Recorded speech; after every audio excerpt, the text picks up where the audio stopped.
Но първо да кажа, че за мен беше малко странно да получавам тази награда. Ще ви обясня по-нататък защо. Но за тези, които не ме познават, да разкажа с две думи за какво предполагам, че получавам днеска или утре. Кога ще получа? Утре вечерта. Утре. Наградата. Правя филми не само за българската природа. В момента снимаме за българското земеделие, снимаме за образователната система в България. Просто търсиме заедно с моят приятел, оператор Иван Китанов, търсиме истини в България, които не винаги са толкова очевидни и най-вече някакви решения по за мен много сложни проблеми в България. Значи, ние почнахме нашата поредица с един филм, т.е. няколко филми за един мой проект на язовир Искър. Имаме един голям терен, който бихме го превърнали в природен резерват. Да построим там един детски лагер, защото местността е много специална.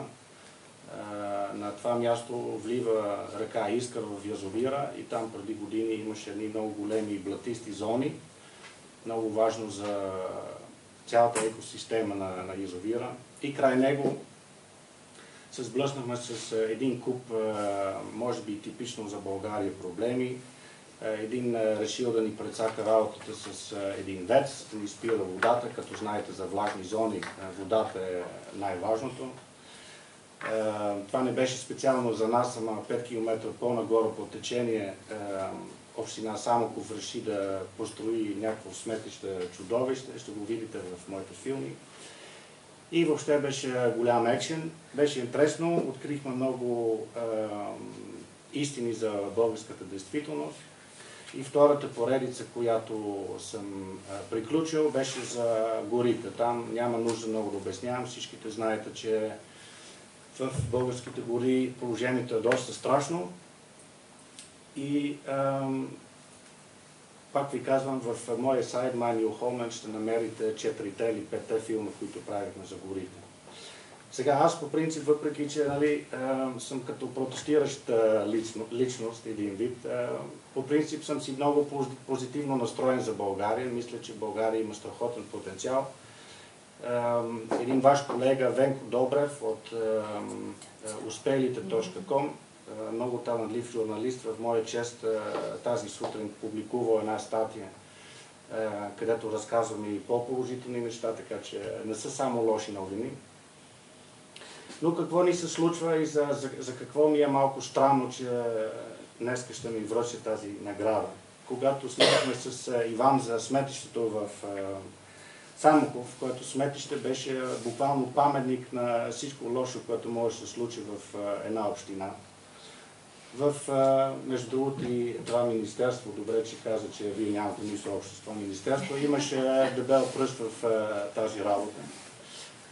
Но падне ми шапката миналата година, когато разбрах, че Влади Георгиев, който изпълнява функцията на кмет в Самоков, той получил награда, записах го тук, защото се го забравим, за най-зеления кмет в България и в категория природа за бъдещи поколения.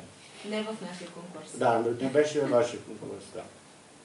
И особено аз бех наистина на ръба да им се обадя на хората от B2B Media да питам за какво ми е тази награда, когато разбрах, че в събота, миналата събота, Георги Костов, който е замминистър на горите, като знаете, той стана пък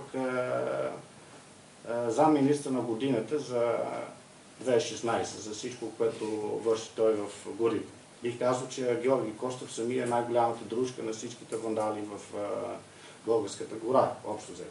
Отново не в нашия конкурс. Да.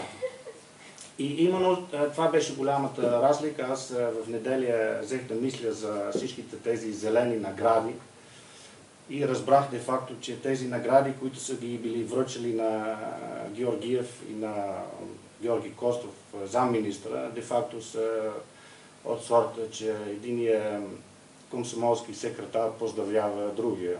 В този смисъл са тези награди. А пък вашата награда все пак харесвам идеята, че хората в интернет свободно могат да гласуват. за един човек, който според тях прави нещо действително за българската природа, за българската зелена сфера. Затова да кажа, че наистина много се радвам с тази награда.